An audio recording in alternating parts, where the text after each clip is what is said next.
Worldwide movement, peace, love, respect. Big King Sadiq hollering at you one more game for the Steelers Game Prep Channel. Steelers Nation, rise with me right now. All right, folks, the bye week is over, right? And incredibly advantageously enough, the Steelers gained position over the bye week, as we all are very familiar with now. The rest of the league, excuse me, not the rest of the league, the rest of the division lost. Excuse me. And as a result of that, we are in what many would call a pretty cushy spot, right? But I'm going to give you a quick breakdown. Excuse me for the, not getting as into the numbers as I have tended to get. But I think you'll agree this is a pretty accurate picture of what we're looking at this week versus the Cleveland Browns. Now, folks, we all know on a national level, the perspective has been to find what's wrong with the Steelers, or rather where their limitations or shortcomings might be. That's fine. We kind of like to be the underdogs or to be, hated on a little bit. That's fine. We don't got no problem with that. But regardless, we sit, the Steelers do. I don't play for the Steelers. I just love the team. The Steelers sit in a great position, particularly in reference to the division, right? The AFC North. And this is our first divisional game, or the Steelers' first divisional game today versus the Cleveland Browns. Big game and a big challenge because the Cleveland Browns come into Acrisure Stadium representing and toting the number one defense in the league, right? They come in at, well, let's get into the breakdown. Okay, so what are we looking at with both teams? The Browns are very much a team in flux, right? No greater indicator of that than the fact that they are starting a rookie quarterback for his second week, I believe, if I'm not mistaken. Yeah. Joe Flacco is no longer the starter and isn't even on the team anymore. In fact, playing for someone else. He will be taking snaps for Cincinnati, right? So comeback Joe just keeps on rolling. I ain't mad at him. But yeah, they are now, the Cleveland Browns, that is, starting Dylan Gabriel, a rookie who is actually a little bit different than the average rookie because he's a lot more seasoned and a lot more experienced, played a lot longer in college, has seen a lot more. Okay. With the Steelers, conversely, we're talking about a team that is, in my estimation, starting to find its groove a little bit, which is a great thing. They, of course, as we all know, have a lot of new players, right? And one of the issues I think that sprang up early on with having so many new players is that there were a lot of issues communicating, or at least there was a lot of progress to be made in the area of learning how to communicate with each other, learning the nuances of how each other played, right? Because they just simply hadn't played collectively as a unit together, right, before the season. So being early on in the season, that actually is something that is reasonable to have expected to occur. And it did. But we see, and particularly in over since the last game, we see that the team is really starting to communicate better with one another, starting to gel, as they say, that wonderful little statement that people throw around about NFL teams, particularly when they have a lot of change. They're starting to gel, right? Which is excellent because we're going to be entering what they might call the meat of the schedule, right? Where things start to toughen up. And again, today being the first divisional game in the AFC North for the Pittsburgh Steelers. So, looking a little bit closer at the matchup, what are we getting? So, with Flacco, the Browns did start to develop their identity.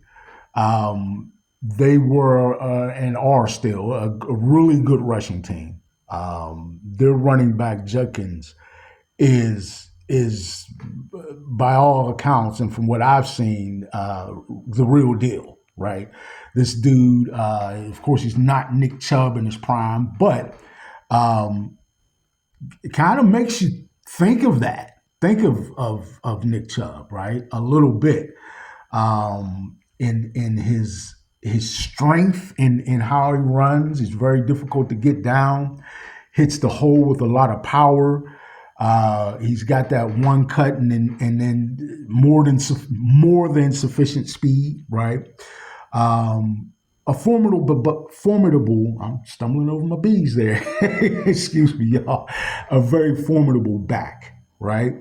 The Browns on the whole as a team had begun to average 87 yards per game. Or is that Judkins may have actually averaged that by himself? Okay. And just last week, he eclipsed 100 yards with 110 yards versus the Minnesota Vikings. So I'm impressed, and I believe the Steelers are impressed with Judkins and will certainly be paying a lot of attention to him. All right. The Steelers have had the Browns have had, well, before we go to their passing attack, let's flip it conversely to the Steelers' running attack. The Steelers hadn't rushed the ball well at all early in the season. In the first two games in particular, actually the second game was a little bit better. Third game, they fell back into a pretty woeful total.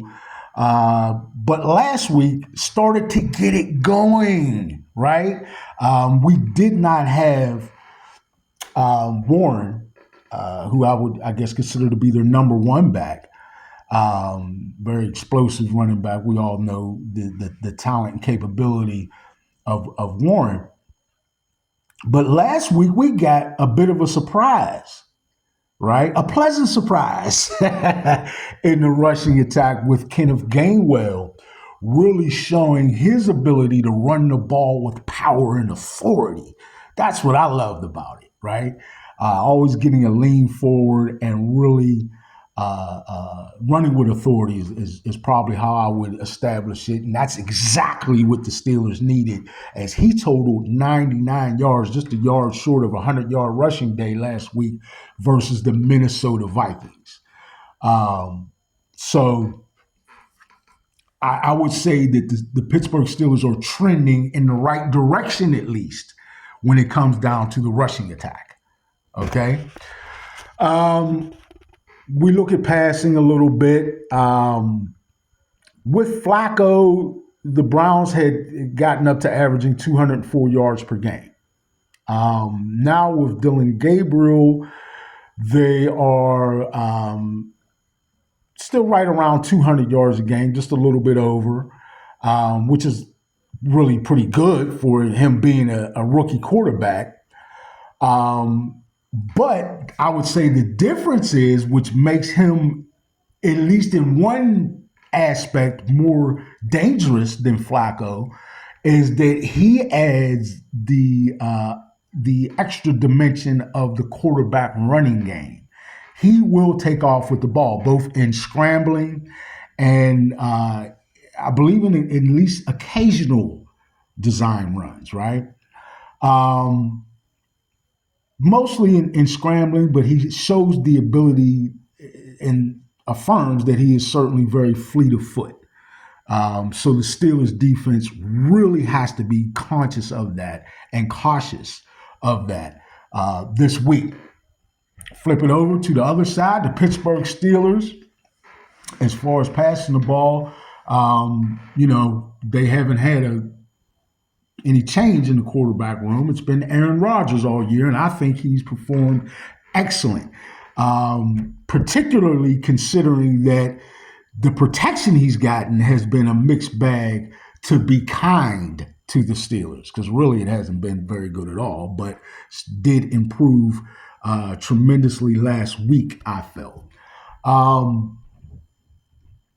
But Rodgers is having an excellent year in my estimation. He thus far has averaged a little over 221 yards per game.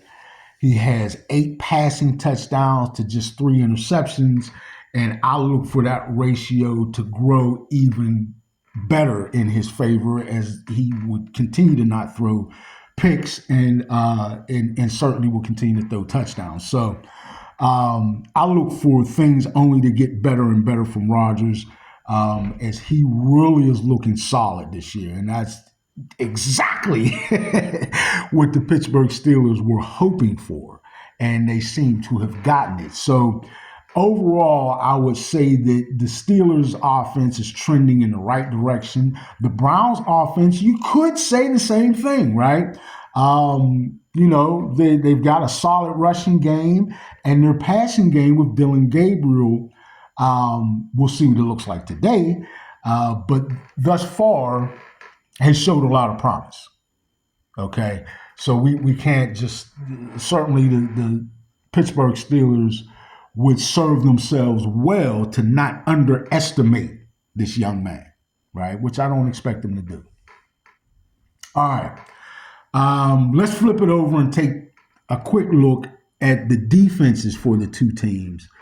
The Cleveland Browns defense has been allowing an average of 75.6 yards per game. All right. In terms of running the ball, which, folks, in case you didn't know, is number 1 in the National Football League, holding their opponents under 76 yards per game rushing as a team. We're not talking about just specific running backs, but the total each team is able to muster against them has been under 76 yards per game.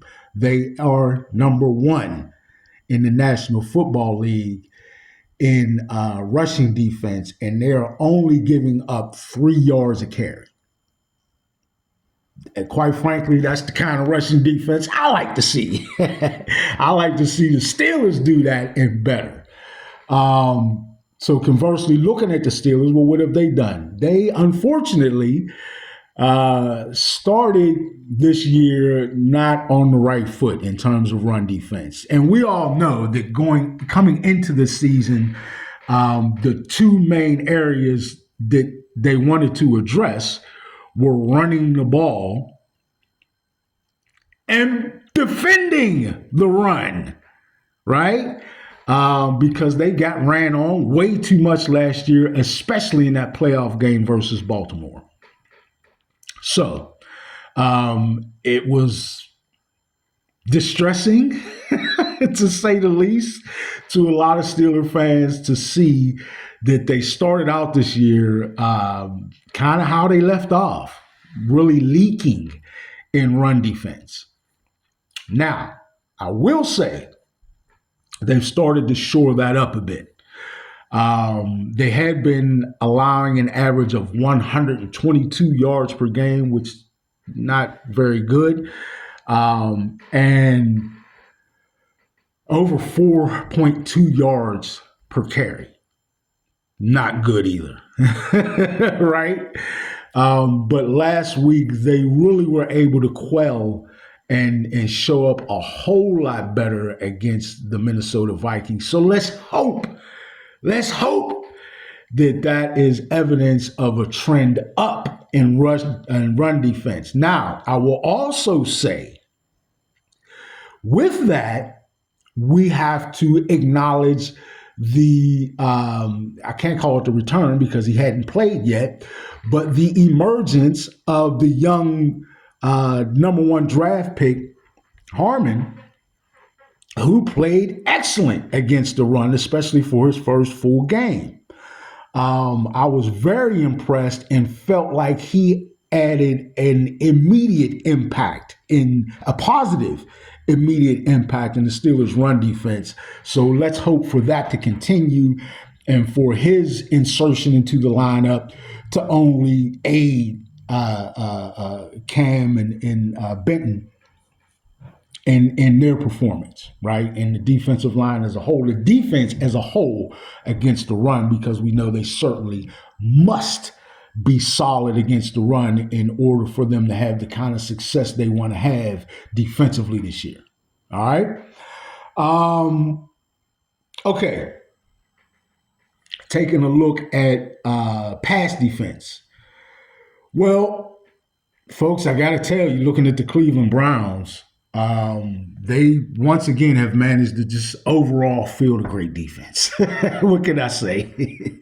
Their passing defense was averaging over 172.2 yards per game, right? Pretty darn impressive. I mean, I'm not into hating. You got to give props where they're due. And I especially like to give props to divisional opponents because, as Tomlin likes to say, steel sharpens steel, right? So when you're going against tough competition that is good in a particular area, that only makes you better. And they are, again, only giving up 172.2 yards per game passing, which ranks fourth in the National Football League. Very impressive, especially when you include the caveat of how they play their defense.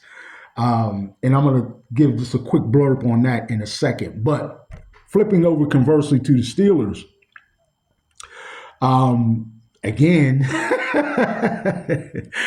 speaking to our disappointment in the early performance of the defense, they had been not impressive versus the past. I'll repeat. The Pittsburgh Steelers had not been impressive versus the past early in the season. They are, I guess, currently still averaging 282.75 yards per game, almost 283 yards per game surrendered to opposing offenses in the past game. Not good, folks. Boo! I don't like to do that to my Steelers, but in terms of the pass defense, boo! Right? And just last week, again, they gave up 350 yards passing to the Minnesota Vikings. Not impressed with those things, folks. Not. Now, I will say a caveat to that is that the Pittsburgh Steelers are among the league leaders in takeaways. I think they're like third or fourth in interceptions. And on top of that, they're like first or second in sacks, which is incredibly impressive if you ask me, considering the fact that the first week they weren't getting to the quarterback very much at all.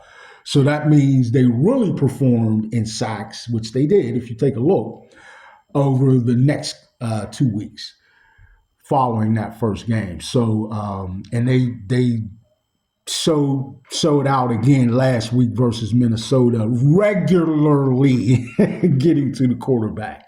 So I am impressed with that. And I want to see that continue to trend upward. But we've got to be certainly more solid against the run, and they have to shore up the overall amount of passing yards that they're surrendering to opposing offenses, because we just don't want to allow the other team to move the ball that fluidly. Okay? All right.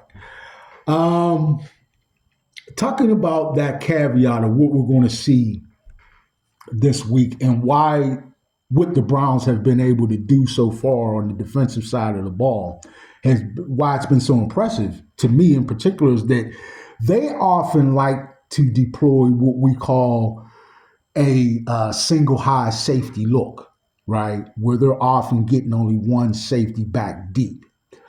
Now, I will say they have a myriad of ways that they can drop other guys back in assistance with that. But still, it's a single high safety look, no matter how you slice it, right? No matter how many linebackers or, who you're getting dropping back additionally in coverage, they've had a single high safety look very frequently in a lot of snaps, right? So what does that mean for the Steelers? Well, part of the reason why the Steelers have, and this is something about their passing attack I didn't touch on, they haven't been going deep at all, right? They really have not been going deep at all. But I don't look at that the way much of the rest of the league, and certainly the national pundits or talking heads look at it. Oh, the Steelers are terrible in their passing offense. They can't throw the ball deep. It's not that they can't throw the ball deep.